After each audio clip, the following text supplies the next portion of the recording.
Good evening, students. So in last class we have started your first chapter, that is sets. इसमें हमने किया था कि what is set, types of sets, forms of sets, कि हम set को कैसे denote करते हैं, किस तरह से हम sets को लिख सकते हैं, forms और types of sets, right? 2 exercises हमने complete की थी. आज हम करेंगे your next topic of this chapter, that is subset. So now what is subset? As the name says, subset means set का ही कोई part, that is called subset. जैसे इसका सिंपल सा एग्जांपल देते हैं कि आप कहीं भी घूमने जाते हो तो जगह जगह जहां भी मार्केट में काफी क्राउडेड एरिया होता है वहां लिखा होता है सबवे. तो सबवे क्या होता है कि एक ही रास्ते में से दूसरा रास्ता बनाया है. आप सड़क क्रॉस करनी है, वहां पर ट्रैफिक है, तो आप या तो ओवर द ब्रिज या अंडर द रोड जाते हो, तो वो क्या है, सबवे, राइट? तो इसका मतलब एक रास्ते में से दूसरा रास्ता बनाना, दैट इज कॉल्ड सबवे. लिखा होता है हर जगह आप क्रॉस करते हो. सिमिलरली सबसेट, कि एक सेट में से एक दूसरा सेट बनाना, that means a set in which all the elements are in another set. That means हम कहते हैं कि अगर आपके पास एक सेट है, a set A is called the subset of B. A B का सबसेट होगा कब? When all the elements of A are in B. Means A is a subset of B. This is the symbol for subset. ये subset का सिंबल होता है. एक symbol हमने किया था, ये था बिलोंग्स का सिंबल. और ये बिलोंग्स का सिंबल हम कब यूज करते थे? एलिमेंट्स के लिए. सिंबल्स का ध्यान रखना. This symbol is for belongs, जो हमने एलिमेंट्स के लिए यूज किया था. And this is the symbol for subset. एक सेट के एलिमेंट्स अगर दूसरे सेट में हैं तो ये सेट दूसरे सेट का सबसेट होगा. All the elements of A are in set B, then we have to say that A is a subset of B. जैसे हमने कहा कि अगर ए में आपके पास 1 2 3 है और बी में आपके पास 1 2 3 4 है, तो ए के सारे एलिमेंट्स किस में है? बी में. तो ए is a subset of B. अगर मैं लिखती 1 belongs to A, तो belong है और element आया. जब मुझे set लिखना है, set का नाम, then we have to use this symbol. This symbol is used for sets, right? And this symbol is used for elements. Element हमेशा set में belong करता है और एक सेट दूसरे सेट में contain करता है. तो that is the symbol for subset, कि एक सेट के सारे एलिमेंट दूसरे सेट में हैं. तो सेट और ये another set, and this is the symbol for subset, right? तो सबसेट क्या होता है? Let A is set to be a subset of B if every element of A is in set B, right? इसके बाद हमारे पास आता है इसमें एक सेट अपने ही सेट का सबसेट होता है. सबसे पहले सबसेट अगर हमें कभी लिखने हो किसी सेट के, मान लो आपके पास ये है एक सेट, मुझे इसके सबसेट लिखने हैं. ये तो हमने एग्जांपल दिया कि सबसेट क्या होता है, राइट? अब हम कहते हैं कि अगर हमें सबसेट लिखने हैं तो हम क्या कहेंगे? 1 बिलोंग करता है ए में, क्योंकि 1 क्या है? एक एलिमेंट. लेकिन अगर मैं 1 को ब्रैकेट में डाल दूं तो ये क्या बन जाएगा? एक सेट. और एक सेट दूसरे सेट में बिलोंग नहीं करता, क्या करता है? कंटेन करता है. तो 1 is a subset of A. Element belong करता है और सेट कंटेन करता है. अगर मैं लिखूं कि 2 बिलोंग्स टू ए, तो वो एलिमेंट है. बट अगर मैं ये 2 के साथ ब्रैकेट डाल दूं तो दैट इज रॉन्ग. क्यों? क्योंकि एलिमेंट बिलोंग करता है. एलिमेंट के साथ जब मैंने ब्रैकेट लगा दी सेट की, तो वो एक सेट बन गया और सेट दूसरे सेट में बिलोंग नहीं करता. क्या करता है? कंटेन करता है। तो अगर मैं इसको ऐसे लिखूंगी 2 is a subset of A, yes it is true. If I have to mention 1 3 is a subset of A, yes it is true, क्योंकि 1 3 भी सेट है, सेट का एलिमेंट है। If I have to mention 3 is a subset of A, yes. If I am to mention 3 4 is a subset of A, no. क्यों? क्योंकि 4 A में ही नहीं है, तो वो सबसेट कैसे होगा, right?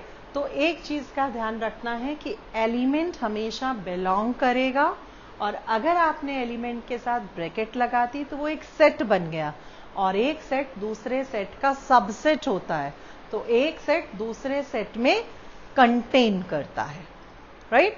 That is the main thing. अब अगर मुझे इसके पॉसिबल सबसेट्स लिखने हैं, मुझे ये बताना है कि इसके कितने सबसेट होंगे, तो मैं कैसे लिखूंगी? जितनी पॉसिबिलिटीज हैं, all the possibilities we have to write in the form of set. पहले सिंगल सिंगल एलिमेंट 1 2 3 हो गए सिंगल सिंगल। अब 2 2 का पेयर कर दो, 1 2 1 3 2 3। अब अगर मैं 2 1 लिखूं तो वो रेपिटिशन हो जाएगी, क्योंकि सेट में हमने क्या कहा था कि 1 2 और 2 1 दोनों सेम है, ऑर्डर कैन बी चेंज, तो वो तो इक्वल सेट्स हो जाएंगे। अब उसके बाद क्या आ जाएगा? 1 2 3 this, and another last one is empty set 5। empty set is always the subset of any set। एक सेट अपने ही सेट का सबसेट होगा, और empty set is always the subset of any set। अब देखो कैसे, जैसे अभी मैंने एग्जांपल दिया कि हमने एक रास्ते में से रास्ता बनाना है। अब उसमें से देखो, या तो आप पूरा का पूरा जितना आपके पास रास्ता है अब उतना यूज करो, उससे कम यूज करो, राइट? अगर उतने का उतना यूज कर रहे हो तो कंप्लीट सेट, कम यूज कर रहे हो तो ये पार्ट्स हैं, और अगर आपको नहीं बनाना तो 5 empty set. That means empty set is always the subset of any set. Any set is a subset of itself, and all other elements जो हम कॉम्बिनेशन में बनाकर लिखते हैं, they all are the subsets. इसके अलावा अब कुछ भी आपके पास और नहीं है, तो that is called the subsets. ये तो हमने सिर्फ सबसेट की बात की, राइट? अब इन्हीं सबसेट के साथ एक चीज और करते हैं, वो आपके पास इसी के साथ आता है पावर सेट। अब पावर सेट क्या है?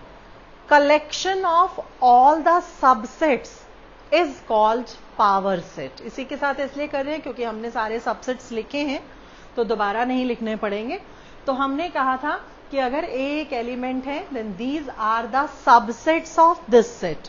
ये सारे सबसेट्स हैं, लेकिन अगर इन सारे सबसेट्स को मैं एक ब्रैकेट में डाल दूं, सेट की मिडल ब्रैकेट में डाल दिया, then it is called power set, जिसे हम ऐसे डिनोट करते हैं P of A, that is power set of ए।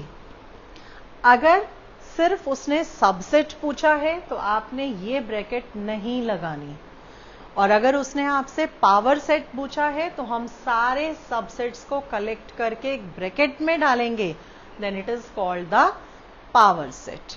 तो power set is the collection of all the subsets, that is called power set, right? इसके बाद अब आपके पास आता है कि if A and B are 2 sets, मान लो ए और बी आपके पास कोई भी 2 सेट्स हैं, late A and B are 2 sets and A is a subset of B and A is not equal to B। आपके पास ऐसी कंडीशन है कि A के सारे एलिमेंट्स B में हैं and A is not equal to B, then A is called the proper subset of B। A is called the proper subset of B। कि A जो होगा B का वो कैसा होगा? प्रॉपर सबसेट होगा, and B is called the superset of A, superset of A. दोनों वे में हम पढ़ सकते हैं। कंडीशन क्या है? If A is a subset of B and A is not equal to B, दोनों इक्वल नहीं है लेकिन ए के सारे एलिमेंट्स बी में हैं, तो A is a subset of B and A is not equal to B, then A is called the proper subset of B, or we can say that B is called the superset of A. इसके अलावा एक condition आपके पास आती है दूसरी, जिसमें हम कहते हैं कि if A is a subset of B and B is a subset of A, अगर A के सारे एलिमेंट्स B में हैं और B के सारे एलिमेंट्स A में हैं, ये कंडीशन कब होगी? जब दोनों सेट्स आपके पास क्या होंगे? इक्वल। ए के एलिमेंट्स बी में हैं, बी के एलिमेंट्स ए में हैं। ये तो पॉसिबल तभी होगा जब दोनों सेट्स कैसे होंगे? Equal. When A is equal to B, then only we can say that this condition is satisfied, right. इसके बाद अब आपके पास इसमें जो नेक्स्ट आता है वो आता है इंटरवल्स। जनरली हमने किया हुआ है इंटरवल्स, लेकिन उसे हम प्रॉपर फॉर्म में कभी लिखा नहीं। दो तरह के इंटरवल्स होते हैं, एक होता है ओपन और एक होता है क्लोज्ड इंटरवल्स। जनरली आपने ये तो लिखा होगा x such that x lies between a to b, या x such that x lies from a to b, this, and these are called the intervals. This is called open interval. क्यों? क्योंकि उसमें क्या है? x such that x lies between a and b. x कहां लाई कर रहा है? a और b के बीच में। इसका मतलब क्या हुआ? अगर हम एक नंबर लाइन ड्रॉ करें, इसमें हम क्या कहते हैं कि x कहां लाई करेगा? मान लो ये a है और ये आपके पास b है, तो x lies between a and b, a और b के बीच में लाई करेगा। a and b is not included in this. The values which lies between a and b, that is x lies between a and b, is called open interval, in which a and b is not included, only the values which lies between a and b are included in this. और number line जब है, that always belongs to reals, कि सारे real numbers इसमें आते हैं। दूसरा interval आपके पास होता है क्लोज्ड इंटरवल। क्लोज्ड इंटरवल आपके पास होता है in which we have to say x such that x lies from a to b. From a to b का मतलब the values which lies from a to b, कि a और b भी include कर रहा है और इसके बीच की वैल्यूज भी इंक्लूड कर रही हैं। यहां मैंने सर्कल को एम्प्टी छोड़ा था, that means a and b are not included, only between a and b values are included. इसमें मैंने सर्कल को फिल किया, that means a and b is also included and the values which lies between a and b are also included. So the values which lies from a to b are in closed interval, and the values which lies between a and b is called open interval. अगर मैं इसी को change करके कुछ ऐसा लिख दूं, this, what does it mean? इसका मतलब क्या है कि A तो इंक्लूड कर रहा है बट B इंक्लूड नहीं कर रहा। A तो इंक्लूड कर रहा है, तो A को तो मैंने डार्क कर दिया, but B is not included. This next, A x less than equal to B, that means A is not included but B is included, क्योंकि उसके साथ क्या है? Equal sign. तो इसका मतलब A is not included but B is included. They are called intervals. अब इन्हें हम ब्रैकेट्स के फॉर्म में कैसे लिखते हैं? ओपन इंटरवल, इसके लिए हम हमेशा यूज करते हैं ये bracket, small bracket, a comma b, कभी भी लिखा होगा ना 1,5, it means the values which lies between 1 and 5, that is called open interval. Closed interval, the values which lies from a to b, जिसके लिए हम स्क्वायर ब्रैकेट यूज करते हैं, the values which lies from 1 to 5, इसका मतलब number line पर 1, 5 और 1 और 5 के बीच की सारी वैल्यूज इंक्लूडेड हैं, that is in closed interval. इसकी बात करें तो A is included but B is not included, तो A के साथ तो क्लोज्ड इंटरवल लगेगा और B के साथ ओपन, क्योंकि A इंक्लूड कर रहा है और B इंक्लूड नहीं कर रहा. Similarly in this if we have to talk about, then A is not included and B is included. These are called the intervals. तो दो intervals मेन होते हैं, open interval and closed interval. Open interval जिसमें the values which lies between two numbers and the values which lies from and between two numbers, that is called closed interval. और mixed में आपके पास इस type से आते हैं. तो अगर हमें किसी भी इंटरवल को अगर आपने लिखना है सेट बिल्डर फॉर्म में, then that is the set builder form.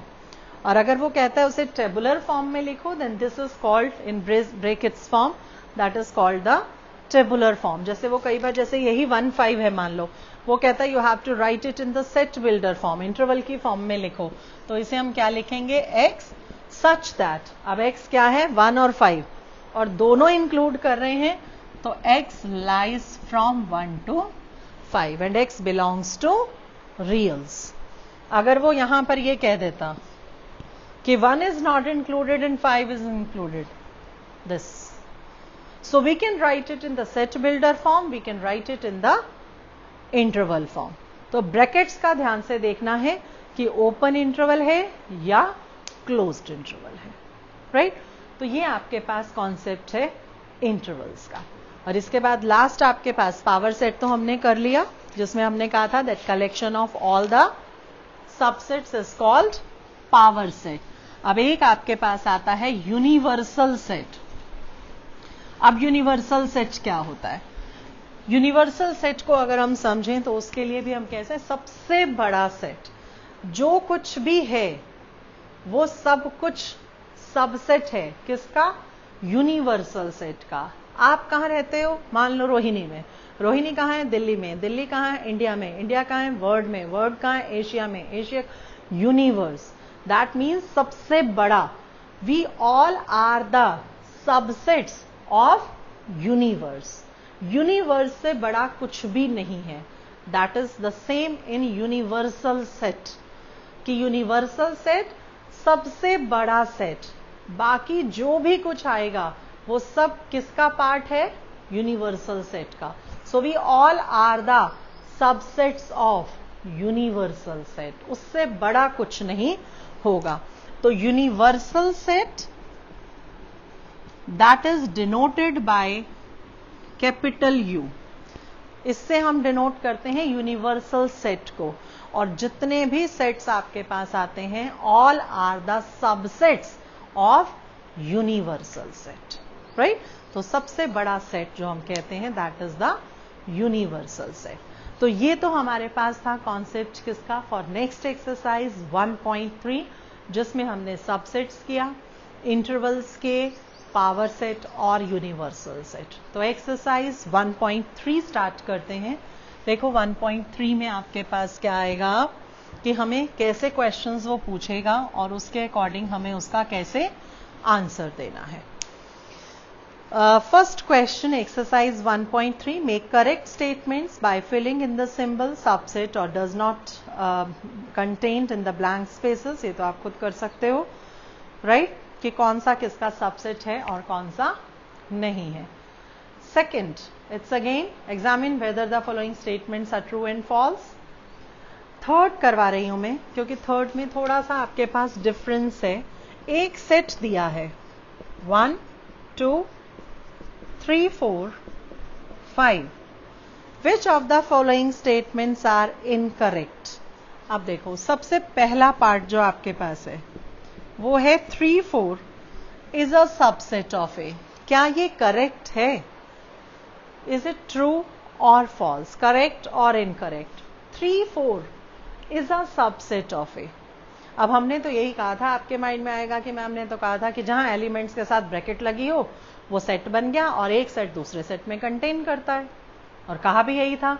But the main thing is कि जो सेट गिवन है उसे देखो ध्यान से। सबसे पहले जो ये सेट गिवन है उसमें कितने एलिमेंट्स हैं? 1 2, this is 3 and this is 4। जो ये तीसरा एलिमेंट है ये सेट के अंदर एक और सेट के रूप में दिया है, 3 4 in braces. So we have total 4 number of elements in this set, not 5. सबसे पहली चीज, अगर ये क्लियर हो गई तो आप सबका आंसर दे सकते हो। 1 2, अगर मैं लिखूं ना कि 3 belongs to A, no. अगर मैं लिखूं 3 4 belongs to A, no.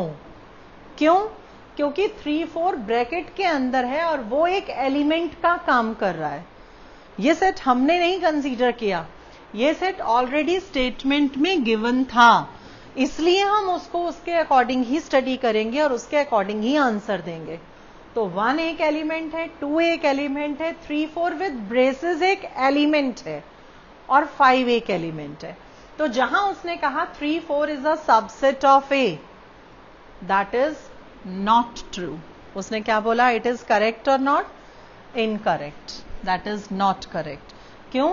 क्योंकि 3 4 तो अब विद ब्रैकेट एक एलिमेंट है और ये सिंबल एलिमेंट का नहीं है, ये सिंबल किसका है?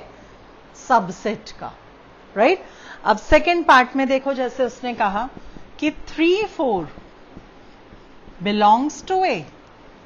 Yes, 3 4 with braces एक एलिमेंट है और एलिमेंट बिलोंग कर रहा है A में, तो yes it is correct. Third, 3 4 ये तो एक एलिमेंट है, इस एलिमेंट के साथ मैं ब्रैकेट लगा दूं तो क्या ये सबसेट बनेगा? यस, थर्ड पार्ट यही है। 3 4 एलिमेंट के साथ उसने क्या लगाया? एक सबसेट, ब्रैकेट लगाया और वो क्या बन गया? सबसेट, कंटेन करेगा, तो that is correct. Fourth part 1 है, 1 belongs to A, yes. 1 is a subset of A, no, क्योंकि बिना ब्रैकेट के है। 1 to 5 is a subset of A, yes, क्योंकि ब्रैकेट लिखी है। 1 to 5 belongs to A with bracket, no. 1 to 3, no. 5 belongs to A, no, क्योंकि 5 subset है। 10th part देखो, 5 is a subset of A, yes. 11th part 5 bracket में दिया है, that is again false, क्योंकि अगर 5 एक ब्रैकेट में आ गया तो 5 एक एलिमेंट बन जाएगा और एलिमेंट हमें सेट ए में 5 नहीं दिया। Fourth question, write down the subsets of the following sets. आपको सबसेट्स लिखने हैं। 1 2 3 तो हमने लिखा ही था, सबसे पहले स्टार्टिंग में एग्जाम्पल दिया था। फोर्थ का फर्स्ट पार्ट में आपके पास सिर्फ एक ही एलिमेंट दिया है, आपको उसके सबसेट्स लिखने हैं, सिर्फ एक दिया है। अब इसके सबसेट्स क्या होंगे? आप ऐसे लिखोगे, सबसेट्स आर, एक तो यही होगा खुद और दूसरा कोई अलग हो नहीं सकता, और हमने क्या था? 5। Empty set is always the subset of any set, और तो कुछ हो नहीं सकता। सेकंड आपके पास क्या है? A B. अब देखो, सिंगल सिंगल एलिमेंट, दोनों एलिमेंट्स और 5। इसको ब्रैकेट में नहीं डालना, अलग अलग ऐसे ब्रैकेट्स में डालना है। पूरा कंबाइंड करके ब्रैकेट में डालोगे तो वो पावर सेट बन जाएगा। अभी उसने आपसे सिर्फ सबसेट्स पूछे हैं। 1 2 3 आप ऑलरेडी कर चुके थे। फोर्थ पार्ट में 5 दिया है, 5 मीन्स एम्प्टी सेट, तो इसका सबसेट भी क्या होगा? 5। अब इसको ब्रैकेट में मत डाल देना कि ये एक एलिमेंट है। अगर वो ऐसे देता तो हम कहते कि 5 इज अ एलिमेंट, तो हम 2 बार 5 लिखते, एक एम्प्टी सेट का और एक एलिमेंट का। लेकिन उसने ब्रैकेट नहीं दी, एम्प्टी सेट दिया है, तो एम्प्टी सेट का सबसेट भी क्या होगा? empty set, that is 5. How many elements has PA? PA क्या था? Power set. देखो यहीं से ये करेक्ट होगा. अब आपके पास क्वेश्चन नंबर 5 में पावर सेट ऑफ ए में कितने एलिमेंट्स होंगे अगर A इज इक्वल टू 5 है. ये अभी हमने किया था, A 5 है, एम्प्टी सेट है. तो पावर सेट क्या था? Collection of all the subsets. अगर 5 एक एम्प्टी सेट था, उसके सबसेट कितने थे? सिर्फ एक. तो पावर सेट ऑफ A क्या आ जाएगा? 1. कि number of elements, how many elements has power set. तो नंबर ऑफ एलिमेंट्स कितने आ जाएंगे पावर सेट में? 1. कौन सा? सिर्फ 5, empty set. 6th, write the following as intervals. अब हमें इंटरवल्स की फॉर्म में लिखनी है, जो अभी हमने ओपन और क्लोज्ड इंटरवल किया था, राइट? तो छोटे छोटे से क्वेश्चंस हैं आपके पास, ये 1 और 2 मार्क्स में आपसे पूछे जा सकते हैं. x such that x belongs to R. this. आप देखो -4 is not included but 6 is included. तो that means सबसे पहले तो ये लिख दो, -4 से 6. -4 is not included, तो open interval. 6 is included, then closed interval. That is in interval form. That is the answer. Sir, 1 mark का question आपके पास है. -4 to 6. -4 is not included, so we have to put the open interval, and 6 is included, so we have to write the closed interval. Similarly for next, -12 to -10 दोनों included नहीं है. This. Next, 0 is included but 7 is not included. 3 and 4 both are included, so we have to put the open interval, closed interval, right? 7th, फिर से write the intervals in set builder form. एक मैं कर रही हूं, बाकी आप खुद करोगे. अब -3 to 0 है जैसे. अब देखो उसने इंटरवल क्या दिया हुआ है 7th में, फर्स्ट पार्ट में -3 to 0. ओपन इंटरवल है, तो क्या लिखोगे? x such that x belongs to R and x lies between -3 to 0. Open interval है तो इक्वल साइन नहीं आएगा, क्लोज्ड इंटरवल होगा तो इक्वल साइन आएगा. 8th, which universal set would you propose for each of the following? अब आपको universal set बताना है कि इसका यूनिवर्सल सेट क्या हो सकता है. Set of right triangles and set of isosceles triangle. अब देखो आपने खुद प्रपोज करना है. बात किसकी हो रही है? ट्राइंगल्स की. एक कह रहा है राइट एंगल ट्राइंगल है, एक कह रहा है आइसोसेलेस ट्राइंगल है. इन दोनों का यूनिवर्सल सेट क्या होगा? Set of all types of triangles. अगर हम सेट ऑफ ट्राइंगल्स लिखते हैं तो उसमें आइसोसेलेस भी आएगी, स्केलनी भी आएगी, राइट एंगल ट्राइंगल भी आएगी, हर तरह की ट्राइंगल आएगी. तो इसके लिए हम यूनिवर्सल सेट क्या प्रपोज करते हैं? That set of all types of triangles. 9th, given the sets A, B, C, which of the following may be considered as universal set?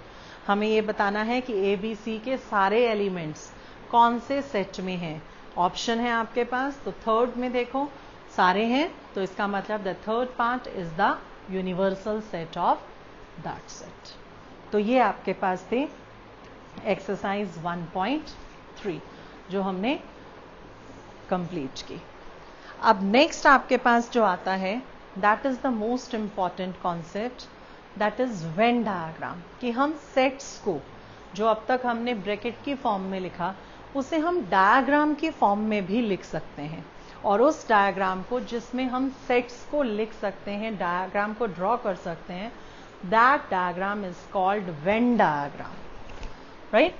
देखो कैसे, क्योंकि हमने यूनिवर्सल सेट कर लिया, पावर सेट कर लिया, तो अब हम करेंगे Venn diagram.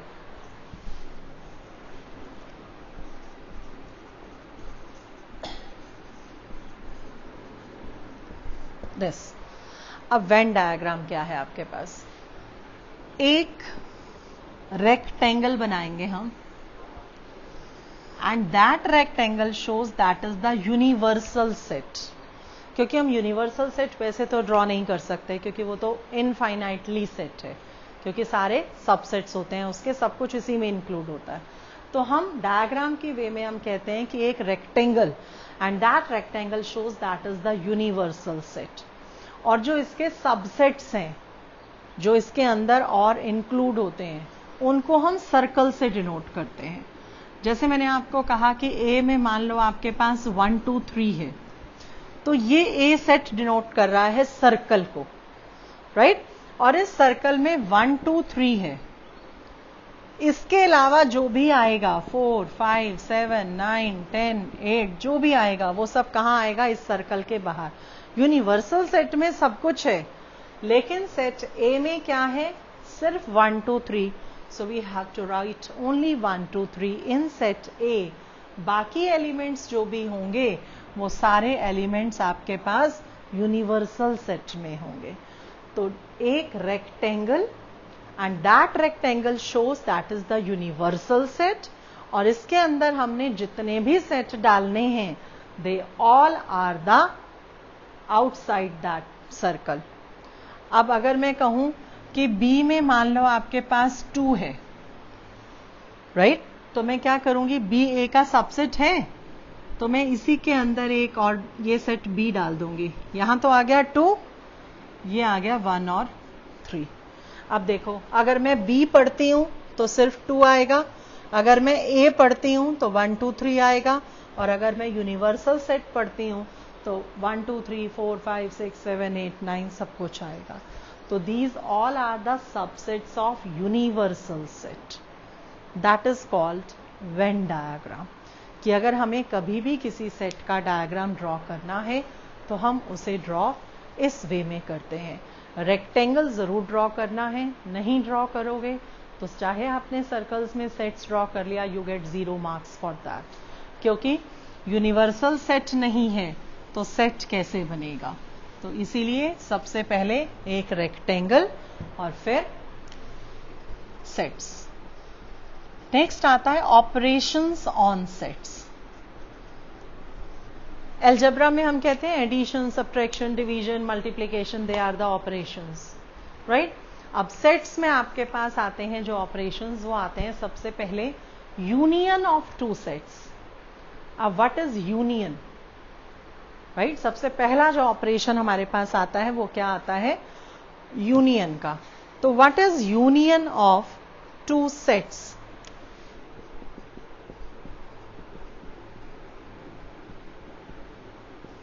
That is denoted by U. That is again capital U, but थोड़ा सा ध्यान रखना क्योंकि यूनिवर्सल सेट को भी हमने कैपिटल U से कहा था, बट उसे हमने थोड़ा सा ब्रॉड किया था, यूनिवर्सल सेट। और यूनियन ऑफ सेट्स को हम सिंपल कैपिटल U से करते हैं, जबकि दोनों का सिंबल सेम है।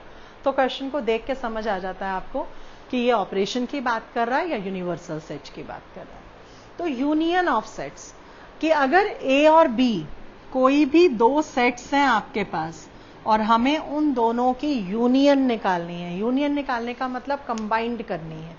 मैं कहती हूं कि आप 11th क्लास में हो, कुछ साइंस में हो, कुछ कॉमर्स में हो, कुछ ह्यूमैनिटीज में हो, तो उसके अकॉर्डिंग अगर मुझे 11th क्लास की यूनियन बनानी है तो 11th क्लास की यूनियन का मतलब कि उसमें सारे 11th क्लास के स्टूडेंट्स इंक्लूड होंगे, चाहे वो साइंस के हैं, चाहे मेडिकल, नॉन मेडिकल, चाहे ह्यूमैनिटीज, चाहे commerce, all are included in that union. That is called the union of class 11th. अब उसमें साइंस के स्टूडेंट्स हैं, they are the subset. Commerce के स्टूडेंट्स हैं, they are the subsets. They all are the part of that union. तो जब हम 2 sets को कंबाइंड कर दें तो वो क्या बन जाता है? Union, right? तो अगर हमारे पास कोई भी 2 सेट्स हैं, मान लो एक है 1 2 3 और एक सेट मान लो आपके पास है 2 3 4, मान लो ये आपके पास 2 सेट्स हैं, मुझे ये दोनों सेट्स की यूनियन निकालनी है, that is A union B. तो that means I have to combine the elements of both the sets. अब कंबाइंड करने में देखूं तो पहले का है 1 2 3, दूसरे का क्या है 2 3 4। अब 2 3 तो ऑलरेडी आ चुका है, तो क्या आएगा? सिर्फ 4। क्यों? क्योंकि repetition is not allowed in set. सबसे पहले हमने कहा था कि सेट्स में रेपिटेशन नहीं अलाउड होती, तो अगर रेपिटेशन नहीं है तो हम 2 बार क्यों लिखेंगे?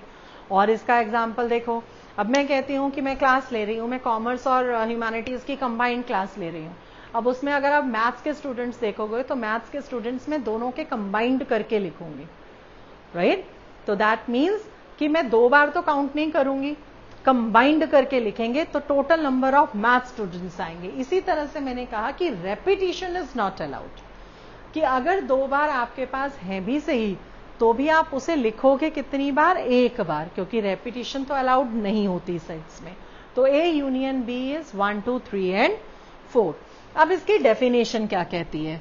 अगर मैं सेट बिल्डर फॉर्म में इसे लिखना चाहूं तो X सच दैट, डिनोट तो हमने ऐसे ही किया था सेट बिल्डर फॉर्म में, X बिलोंग्स टू A और X belongs to B। X A में हो या B में हो, ध्यान रखना मैं और वर्ड यूज कर रही हूं। और word is used for union, either in A और इन B। A में हो या B में हो, वो यूनियन में तो आएगा ही आएगा। X such that X belongs to A और X belongs to B। मैंने कहा आप ह्यूमैनिटीज में हो या आप कॉमर्स में हो या आप साइंस में हो, आप किस में आओगे? Either in science, either in commerce, either in humanities, but you are in union, included in that union. तो either in A or in B, then you are in union. This is the definition of union in set builder form, that is in tabular form. अब तीसरा हम इसे denote कर सकते हैं when diagram से। Venn diagram के लिए मैंने आपको कहा था कि हम सबसे पहले एक रेक्टेंगल ड्रॉ करेंगे और यहां लिखेंगे यूनिवर्सल सेट, कि ये एक यूनिवर्सल सेट है। अब 2 सेट्स हैं, दोनों में कुछ ना कुछ कॉमन था, तो मैं अलग अलग तो सेट नहीं बनाऊंगी क्योंकि रेपिटेशन अलाउड नहीं है। So I have to write this. मैंने उसे ओवरलैप कराया थोड़ा सा। क्यों कराया? क्योंकि ये एरिया ऐसा है जो कॉमन है, तो 2 3 रिपीट हो रहे थे। So I have to write 2 and 3 here, जो A में भी हैं और जो B में भी हैं। A में क्या था? 1 2 3, B में क्या था? 2 3 4। अब देखो, अगर मैं सेट A पढ़ती हूं तो 1 2 3, सेट B पढ़ती हूं तो 2 3 4, और यूनियन क्या आ जाएगा? All which are either in A और इन B।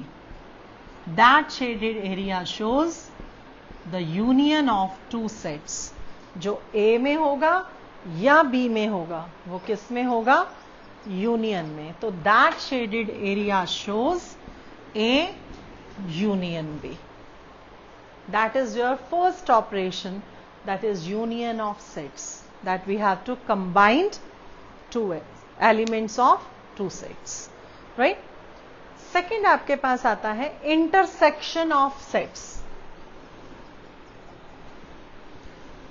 अब intersection of sets के लिए एग्जाम्पल हम यही रखते हैं, intersection of sets, that is this। उल्टा यू जिसे हम डिनोट करते हैं, that is called intersection. A intersection B, as the name says intersect कर रहा है, दैट मीन्स कॉमन।